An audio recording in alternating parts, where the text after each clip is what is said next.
Mina ja mu õde läksime Estonia teatrisse ühte õhtul. See ballett oli Kratt.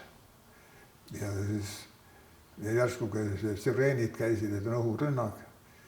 Ja järgmine asi oli, et keegi ütles, et me olime teatris sees, et Estonia põleb, et nad olid pannud süütuspommid. Need olid kuskil kutkunud sinna ruumi, kus Estonias need kostüümid olid. Ja see läks hästi ilusti põlema. Ja seal ei olnud mingit tuletõrjet ega midagi. Ma pärast on mõtled, kui see oli isegi minimaalne tuletõrje, seal oleks olnud, oleks saanud selle kinni pidada. Aga see läks, kogu see Estonia läks. Me läksime, seal tuli aeglaselt.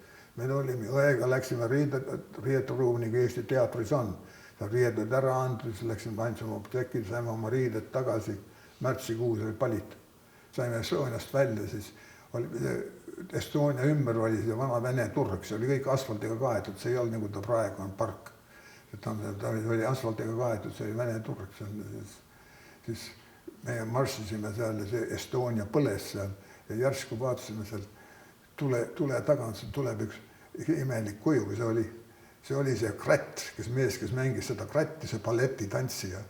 Tal oli suur Kratti munder seljas, see lehm, mis tal oli suur niisugune mantli moodi, või ta on hommikumantel. See lehmis õhus ja siis jooksis üle selle turuväljaku. Siis me marssisime edasi. Ma mäletan Eesti Vabariiki ja selle kokkuvarisemise aega. Aga peale seda ma käisin koolis edasi Prantsus-Lüütsemis kuni lõplikust Eesti lahkumisest 44. aasta septembris. Ma olin juba mobiliseeritud, ma olin Eesti lennugrupis ja kogu see grupp organiseeritult viidi ära Saksamaale. Noored poisid, me olime kõik alla 20. Järsku öösel või õhtul pimedaks läks, igal poolt ümber tuli ju Ruki-Verš. Ja siis me ei teadnud, mida teha, siis me kõik panime käed üles, mis sa ikka teed, jätsid püssi maha ja siis venelased võtsid meid vangi. Üks venelane rääkis vist natuke saksa keelt. See ütles selle saksa ohvitserile vist, et pead kõne pidama, et ütlema neile, et tähtsad asju. Kõige tähtsam asi, mis see sakslane ütles, siis, et kui teil kellad on, siis te peate kõik oma kellad ära andma. See oli venelaste esimene prioriteet. Nad korjasid kelle. Mõni pani omal 10 kellaga käe peale. Siis meil oli paar õde seal, saksa õde need olid. Siis mis nad tegid olid, et ütlesid, et kuum päev oli ja vett ei olnud kuskil õieti saada. Aga siis said kuskil talu juurde, siis seal kaev oli taga ja siis sai talu. Me läksime istusime kõik maha vangikolonn. Ja siis me ütlesid, me tahame vett saada, et need said kuskilt pange. Siis need ütlesid ei, et mitte teie ei tule, et need õed tulevad, peavad vett tooma. Siis nad vedasid õed sinna, õed läksid sinna nurga taha ja siis varsti tuli suur kisa seal. Mehed katsusid, et saksa reevid, et meie ka neid. Me teadsime, mis oli juhtumas. Ja siis oli, et sakslased vist olid õdedega rääkinud rohkem ja tundsid neid paremini. Mõni kes ütles üleses, kui tahtis neile appi minna, teised hoidsid neid tagasi, nad teadsid kõik, mis on juhtunud, kui nad sinna lastakse maha nagunii. Seal ei olnud mingit mõtet. Ja meie olime seal 18-aastane ja siis kuulasid, kuidas nemad venelasi naisi vägistasid seal Narva taga. See oli, mis juhtus seal. Siis tulid tagasi tühjade pangadega, siis anti pangad meestele kätte, mingi võtke, tooge vett. Ida-Saksamaal olid suured talud, venelased ja me kõik avastasime, et seal kelleris oli tavaliselt asju, midagi muud oli seal juurvilja, aga seal oli väga tihti ka niisugused purgivärkid, kurke või midagi oli pandud purk, nii et seal kelleris või saksa perenaised olid väga kõvad niisugused konservide tegijad, seal oli neid kellerid. Siis kõik läksid vangid ja valvurid, kõik olid kelleris otsisid. Siis valvurid said aru, et kui paremad asjad võetakse kiiresti ära, siis otsustasid, et nemad lähevad alla kõige enne, teevad seal puhta töö. Ja siis lastakse vangid alla, kui järele jääb. Ma vaatasin seda 1-2 õhtut. 3. õhtul see juhtus. Me olime tee pealt kõrval, valvid läksid alla. Mina marssisin edasi. 200-300 meetrit, see oli mets, süda tuksus ja see aga läks, midagi ei juhtunud, ma läksin, olin metsas. Siis ma sain Elbe jõe äärde ja ma läksin sinna Elbe jõe äärde ja mul oli hea meel, kuidagi oli, enesekindlus oli liiga suur järsku. Ja ma seisin seal jõe äärde ja ma vaatasin, no ei tea, kuidas siit üle ujumine on. Ja ma vaatasin, see jõgi oli nii vaikne ja see nagu järv nägi välja. Ma vaatasin, no, et see ei paistnud rohkem 50-100 meetrit kõige rohkem, see ei ole mingi probleem, et ma olen nii palju, ma saan ikka sellega hakkama. Ma vaatasin seal ja siis see jõe ääres oli niisugune rada, jalgrada, kus inimesed käivad. Ja järsku ma vaatan, üks venelane tuleb seal. Mina seisan seal jõe ääres ja nagu imetlen seda maa pilti seal.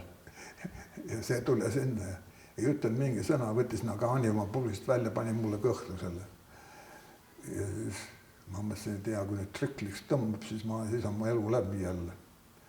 Ja siis, aga ta ei tõmmanud. Viis ma sinna, ta oli niisugune väike komandantuura oli seal külas, see küla oli kohe seal.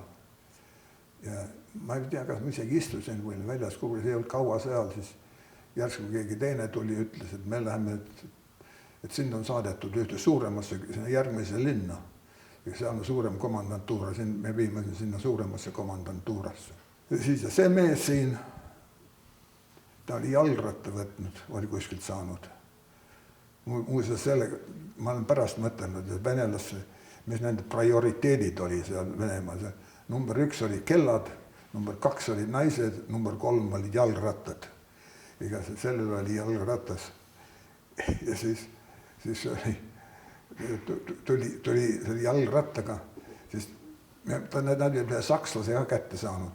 Siis oli mina ja see sakslane ja siis me läksime kahekesi marssisime tee sees ja see venelane sõitis jalgrattaga tagant järel, püss oli seljas, ühe käega juhtis jalgratta, teises käes oli viinapudel. Ja siis vahetevahel vist me ei näinud õieti, me olime ees, tema oli taga, aga siis rüüpas vein ja siis me olime marssinud võib-olla nii pool kilomeetrit või nii, et järsu käis suur põmps. Ja keerame ringi, see venelane oli keset teed pikali maas, käed laiali, pudel vein jooksis tee peale välja pudelist. Me vaatasime üksteisele otsa, selle kõrval oli mingi vilja, ma ei tea, kas nisu või rupp, pikavõitu, ja see oli juba mai keskel, see oli päris pikaks kasvanud. Ja me olime enne, kui teadsime, olime seal põllu sees. Mina otsin, kuni pimedaks läks. Siis ma läksin seal sama teed mööda tagasi sinna, kus ma enne vaatasin seal jõe äär, elus jõgi oli ja kuidas vaikne oli, ja läksin sinna. Ja mul oli, mul ei olnud nööri, aga mul olid, pajud olid seal. Ja ma arvan, mul oli vist üks nuga, taskunuga või midagi taolist.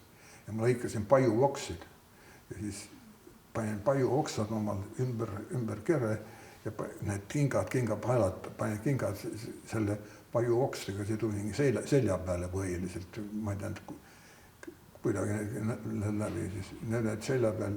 Ja mul oli see Saksa Soldbuch oli mul. See on see sõjaväetunnistus, mis mul oli. See ja siis kuskilt ma sain jalgratta kumm oli. Ja siis mul oli natuke nööri vist ka, ja siis ma panin väiksed märkmikud, panin sinna kummi sisse, panin neid ka taskusse kuskile. Nii et need olid mul asjad, aga siis ülejäänud asjad oli kõik, mis mul seljas oli, sellega ma läksin kõik sinna jõkke. Ma sain sinna, ma läksin õhtul, kui pimedaks läks, ma läksin sinna sisse. Siis ma ujusin ja mõtlesin, sain korra sinna keskele ligemale. Järsku vool on nii maru kõva, midagi tuskumatud, aga ma ujusin edasi. Kui ma väsisin, siis ma keerasin ennast ümber ja ma ei tea, ma tahtsin lõunakaldale saada, ma tulin põhjakaldalt lõunakaldale. Ja siis ma vaatasin selle põhjatähtiga kuskilt, kui ma Venemaal, kui ma selja peal olin. Ja siis vahel ma näeksin, ma olin tagasi hakanud ujuma, ühel pool vool oli mu ümber keeranud ja ma ujusin tagasi, kust ma tulin Vene poolel. Aga siis lõpuks ikka ma sain ujusin, lõpuks ma sain 3-4 tundi hiljem. Ma tulin välja ühes kohas, ja siis ujumise mis ma mõtlesin ujumise ajal, kui ütlesin, et meil oli kodus, kui me üle Raasikul kasvab, mis oli ujumisauk ja me käisime ikka vahetevahel ujumas seal päris tihti. Ja ma mäletan, mu isale see asi ei meeldinud, isa tuli sinna juurde, et mis te teete, et ma ütlesin, no me teeme harjutusi ujumises. Sa mõtlesid, et sa võid põllutööd teha ja siis harjutusi teha, sul ei ole vaja ujuda. Ma ei saa jõe käsk, ei tea, mis isa sest asjad nüüd arvad.